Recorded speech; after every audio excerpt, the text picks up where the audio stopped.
মুন্সিগঞ্জের সিরাজদিখান উপজেলায় ঢাকা ভাঙ্গা এক্সপ্রেসওয়েতে ঘটে গেল একটি ভয়াবহ সড়ক দুর্ঘটনা। আজ শুক্রবার ভোর ৫টার দিকে উপজেলার নিমতলা এলাকায় থেমে থাকা একটি বিকল মালবাহী ট্রাকের পেছনে যাত্রীবাহী বাস ধাক্কা দেয়। এতে মুহূর্তেই বাসটির সামনের অংশ দুমড়ে মুচড়ে যায়। দুর্ঘটনায় ঘটনাস্থলেই নিহত হন বাসের সুপারভাইজার মোহাম্মদ তারেক।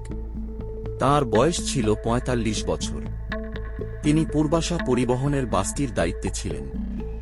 এই দুর্ঘটনায় অন্তত ২০ জন যাত্রী আহত হয়েছেন। তাঁদের মধ্যে কয়েকজনের অবস্থা আশঙ্কাজনক বলে জানিয়েছে চিকিৎসকরা।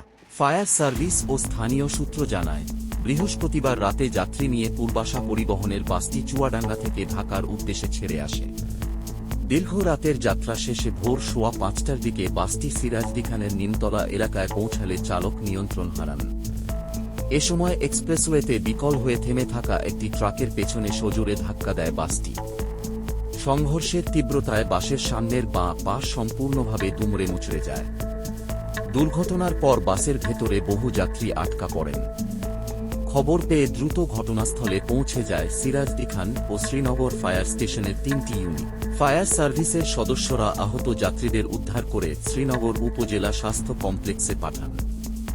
মুন্সিগঞ্জ ফায়ার সার্ভিসের উপসহকারী পরিচালক মোহাম্মদ শফিকুল ইসলাম জানান, বাসটির সামনের অংশ ক্ষতিগ্রস্ত হওয়ায় উদ্ধার কাজে কিছুটা সময় লেগেছে, তবে দ্রুত উদ্ধার সম্পন্ন করা সম্ভব হয়েছে। শ্রীনগর উপজেলা স্বাস্থ্য কমপ্লেক্সের জরুরি বিভাগের চিকিৎসক সিনথিয়া নূর জানান, দুর্ঘটনায় আহত ও নিহতদের হাসপাতালে আনা হয়। তাঁদের মধ্যে একজন মৃত ছিলেন।